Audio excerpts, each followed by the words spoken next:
Hello बच्चों, मैं आपकी हिंदी टीचर गीता सक्सेना और आज मैं आपको हिंदी ग्रामर का चैप्टर 4 शब्द निर्माण समझाऊंगी। बच्चों, इसमें दो परिभाषाएं हैं, उपसर्ग और प्रत्यय। तो सबसे पहले हम उपसर्ग के बारे में जानेंगे कि उपसर्ग क्या होते हैं। तो उपसर्ग की परिभाषा इस प्रकार से है। वे शब्दांश जो मूल शब्द के प्रारंभ में लगकर उनके अर्थ में परिवर्तन लाते हैं उन्हें उपसर्ग कहते हैं। मतलब शब्द के पहले लगकर जो अर्थ को बदल देते हैं उन्हें उपसर्ग कहते हैं। उपसर्ग के उदाहरण इस प्रकार से हैं, जैसे अभी प्लस मान। मान में पहले लगाया अभी, तो ये मान बदल कर क्या हो गया, अभिमान।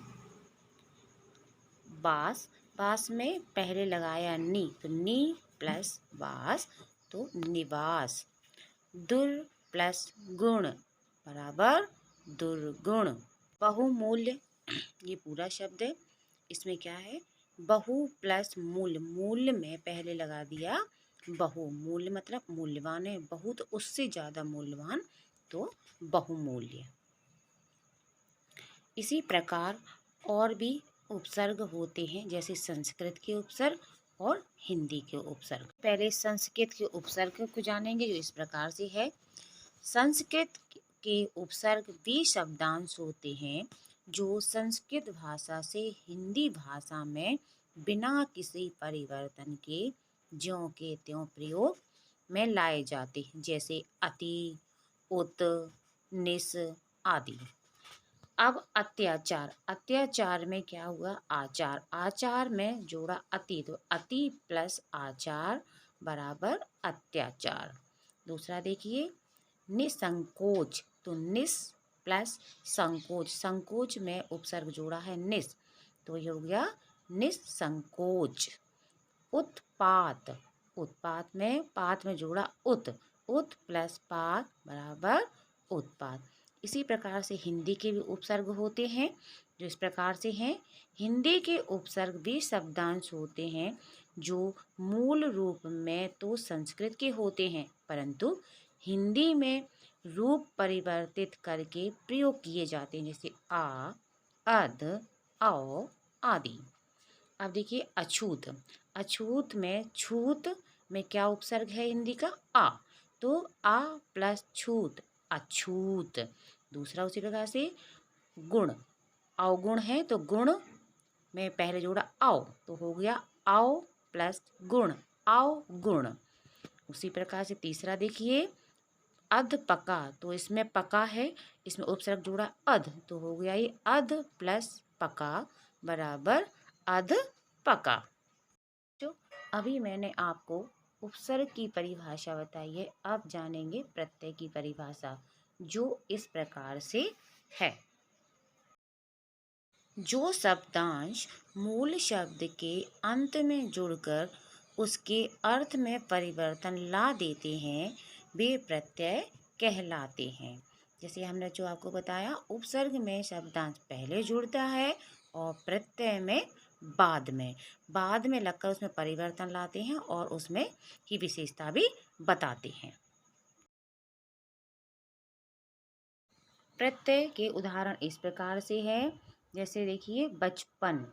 अब बच्चा प्लस पन, बचपन। दूसरा मिठास। हमेशा याद रखना बच्चों, जो शब्दांश आप बाद में लगाते हैं उसमें एक ध्वनि सुनाई देती है कि इसमें कौन सा शब्द की ध्वनि आ रही है या कौन से वर्ड की ध्वनि आ रही है, जैसे मीठा प्लस आस, मिठास। दूसरा सांप प्लस एरा, सपेरा, सपेरा। उसी प्रकार से तीसरा गरम प्लस आहट, तो गर्माहट, तो इसमें आपको आहट की ध्वनि सुनाई दे रही है। प्रत्यय दो प्रकार के होते हैं, कृत प्रत्यय और तद्धित प्रत्यय। कृत मतलब क्रिया करने वाले, तद्धित मतलब भाव को दर्शाने वाले। है कृत प्रत्यय, पढ़ और पढ़ाई, इसमें क्रिया से संबंध है। पढ़ प्लस आई बराबर पढ़ाई। उसी प्रकार से उड़ और उड़ना, ये भी क्रिया है उड़ना, तो उड़ प्लस आन तो उड़ान।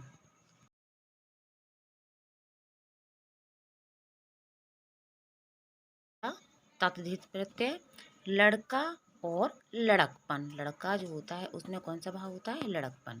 तो देखिए लड़का प्लस पन, लड़कपन। दूसरा लघु और लघुता, तो इसका कैसे होगा आपका प्रत्यय? लघु प्लस ता, लघुता। बच्चों, इस चैप्टर में हमने आपको उपसर्ग और प्रत्यय की दोनों की परिभाषाएं बताई हैं। हमेशा याद रखना, उपसर्ग में शब्दांश पहले लगता है और प्रत्यय में बाद में लगकर उसकी विशेषता बताती हैं या उस शब्द में विशेषता लाते हैं। तो ये थी आपकी परिभाषा जो आपको अच्छे से समझ में आ गई होगी। धन्यवाद।